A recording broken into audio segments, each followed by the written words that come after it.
All right, we're here with Eli Weinberg from Bain. Thank you for taking the interview. You bet. So you're here, you came for TechCon. Yep. And you were one of the speakers. Yep. So what did you speak about today at TechCon? I talked about augmented intelligence, making a distinction between artificial intelligence, which is about you're replacing human intelligence with computational power, versus augmented intelligence, which is about actually we're collaborating with the computer, and it's about finding the ways that the human should work with the system to be able to do things that we wouldn't be able to do otherwise. Yeah, that's great. We'll talk about that in a minute, but first tell me about you. Where are you from? How'd you find out about TechCon, or what brought you here? Boston area originally. Okay. Live in New York now. Every time I come to San Diego, I wonder what I did wrong in my life that I don't live here. So just to have some friends here in the life science industry, and they put me in touch with TechCon, and all of the topics here are really top of mind. So I was happy to join. There's a real Boston, San Diego quasi relationship, or maybe competition. I don't know, but there seems to be that, doesn't there? Yeah, there's a lot of. I wouldn't call it a competition. I think people commute over their lives through both. There's a lot of commonality in, especially in the life sciences in my area, of great academic institutions, great venture funding, great big innovative corporations. So all of those things fit together. What brought you into life science expertise to work at Bain as a consultant? So I've only ever worked in life science since my junior year of college. I thought I was going to be maybe a design engineer, and I worked doing design engineering, but in the lab of a pediatric transplant surgeon. Okay. And he just had stories, and he had photos up on his wall of patients who were like 6 years old, a couple weeks away from really catastrophic health issues. And then here's a picture of them 10 years later with their family, 20 years later with their own kids. And so I just realized at that point, couldn't see why I would ever work outside of healthcare when you can have that much meaningful impact. And then over the years, I've been in academia, I've been in biotech, I have been in consulting for the past decade plus. And consulting always goes where our clients have big questions. And right now that's artificial intelligence. Yes, it is, isn't it? The artificial intelligence business is really fascinating, multidimensional, and incredible growth. Yeah. So I have a little bit of similar background or experience in the AI business. I'm actually currently running sales for an AI firm. So we're more focused on the consumer product goods space, which is probably where a lot of augmented intelligence, as you described, probably was born. Yep. Is people's desire to sell more product. Yep. But talk about the applicability in life sciences. Well, there's a lot. There are things that are very similar to consumer products, right? These companies market products, and that is about educating individuals on decisions that either they will make about themselves as patients, or as a healthcare practitioner, they're making nuanced decisions about their patients. So there's a lot of information that has to be there at the right time and with the right context. So there's some of that is on the marketing side of things.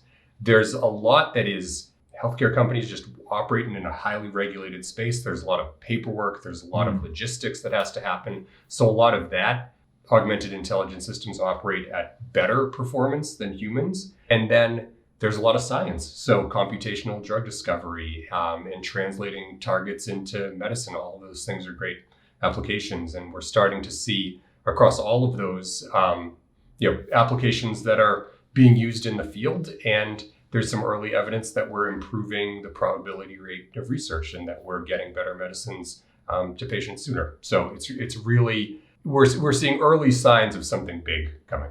And it seems like it's not just speed, but it's also accuracy. Yes.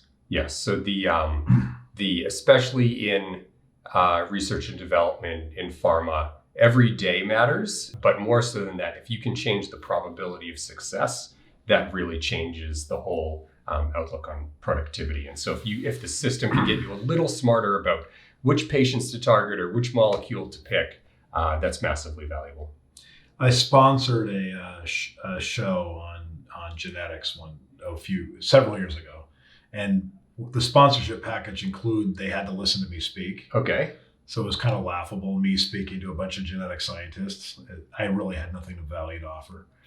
But I do remember that after the show, one of the scientists came up to me to talk to me about his big problem. Okay. And back then, it was sheer computational power that he was lacking.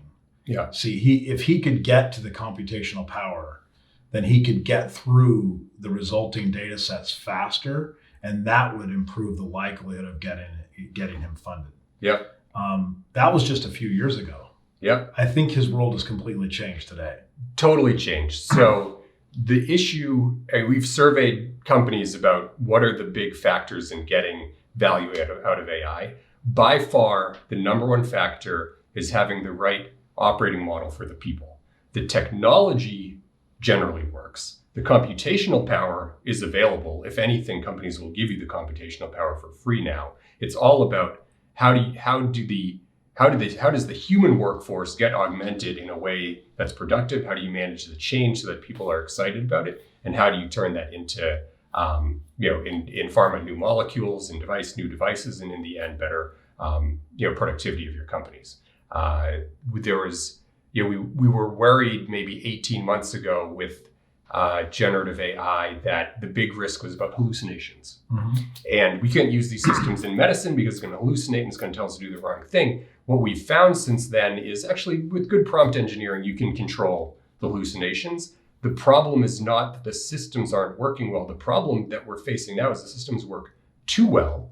And we're worried that humans who are supposed to be supervising them are going to get complacent. And it's the equivalent of somebody falling asleep at the wheel of their Tesla because the systems are actually working better than humans do. And the humans don't feel like they have much of a role in overseeing them. So yeah, to your question, it's the technology challenges. Of course, they still exist. And of course, in some areas, there's a lot to overcome. But the immediate thing that almost all of the companies that I work with are facing is how to get the human computational system interface working in a way that gets the value.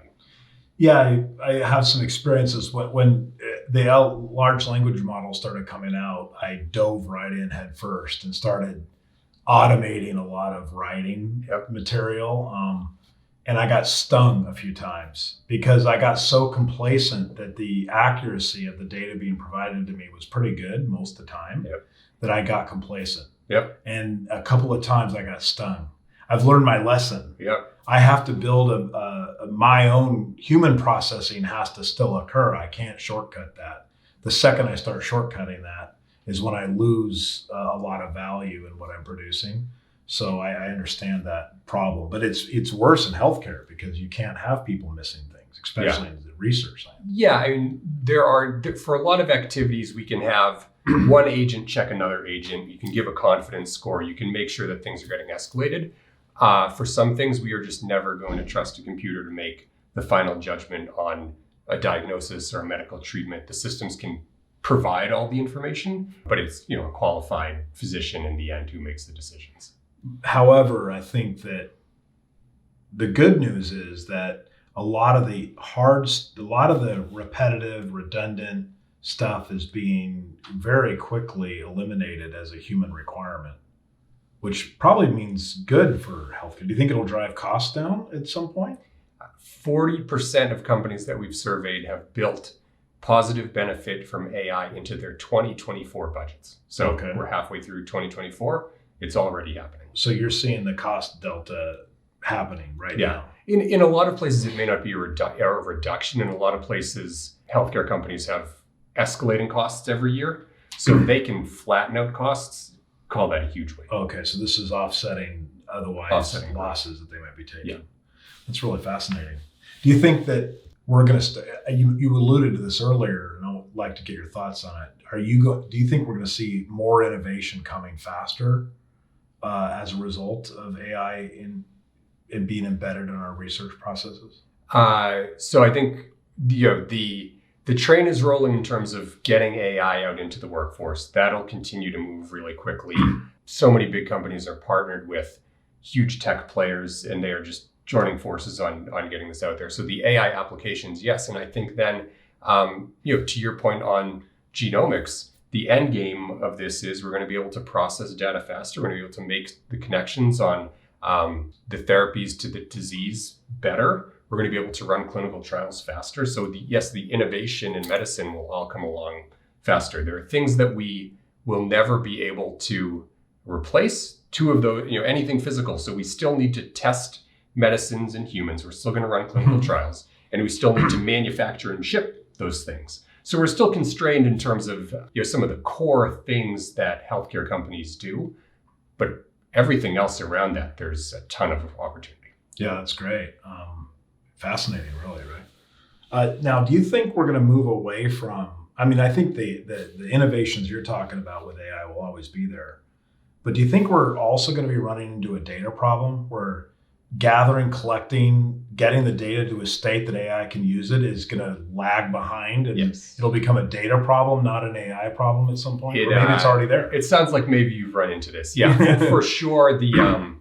Whenever we get started on proof of concept, we can sort of manually gather the data and do the proof of concept. When we move to production, there's always a challenge with pulling the data together. Part of that is data in healthcare is just fragmented. It's in different places, and none of it is provided in a way that's intended to be used for artificial intelligence. Part of it is we just have to be really careful. It's sensitive data. There's patient information in there.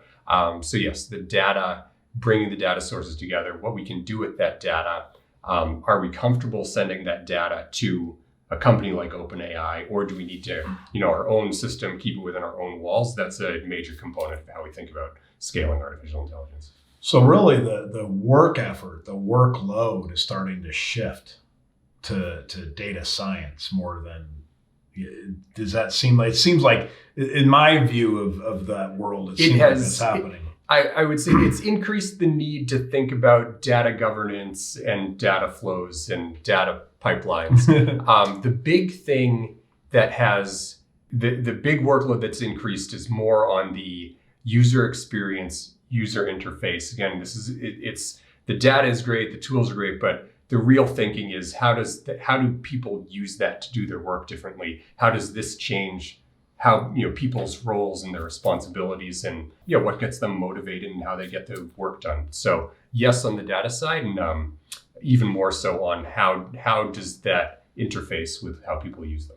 Yeah, I mean, one of the earlier interviews was talking about that. The human interface to AI is something we're really going to have to contend with. Like teachers are telling kids in schools, don't use AI. Yeah. But I mean, this is not a training. This is the finger in the dam isn't going to work here. No, no, the dam is gone at this point. Yeah, I mean, it's just broken open. Yeah. So there's just no way. We're going to have to start dealing with how to interface with it. Yeah. It's almost like interfacing with the mobile phone. Like we all had to learn how to interface with a powerful device like that. Yeah. And I think we're still learning. Yeah. But now we're going to have to interface with this profound, intelligent ability that almost mimics our own reasoning or ability to make logical guesses. And in medicine, you'll have a very different level of comfort depending on if you have a critically ill patient versus one who has a minor condition. Regulations vary dramatically from country to country, so it's not like we can make one decision about this is how we're going to use and apply this technology. We have some idea, but it's going to vary very much situationally and by geography, and it'll evolve over time. Now I know why we need consultants like I didn't say I have answers to any of these questions. Well, it's great to have you. Thank you for participating. Before we go, just one final thought. Where is this all heading? Why? If I was a founder and trying to invest in life sciences and healthcare, and I wanted to create a company, what kind of new companies do you think are going to come out, and how is AI going to play a part of that? Maybe that's too much of a question. No, it's a very good question. I think this just affects pretty much any company. So if you're, I struggle to think of a company in healthcare that doesn't have some degree of artificial intelligence involved. I think the companies that are most impacted are the ones that are data and analytics heavy. But even a company that's doing a lot of manual work, going out and visiting clinical trial sites, for example, they're using AI to automate the collection of forms and things like that. So I don't have any, if I had a great idea for a new AI healthcare startup, You'd be doing it. yeah, I'd probably be doing it. But you will see it in every startup and every large scale company. It's just everywhere. It's almost like if you're not using that, you're probably not going to be successful. Exactly. You'll be outcompeted for sure. Yeah, that's definitely true. Yeah. Well, thank you for your time today. Appreciate it. Thank you. Thank you for listening to this episode of The Founder's Journey. You can follow us at foundersjourney.fm for updates on our episodes and to recommend future guests. Special thanks to our primary sponsor, Newfund Venture Group, who can be found at newfund.com.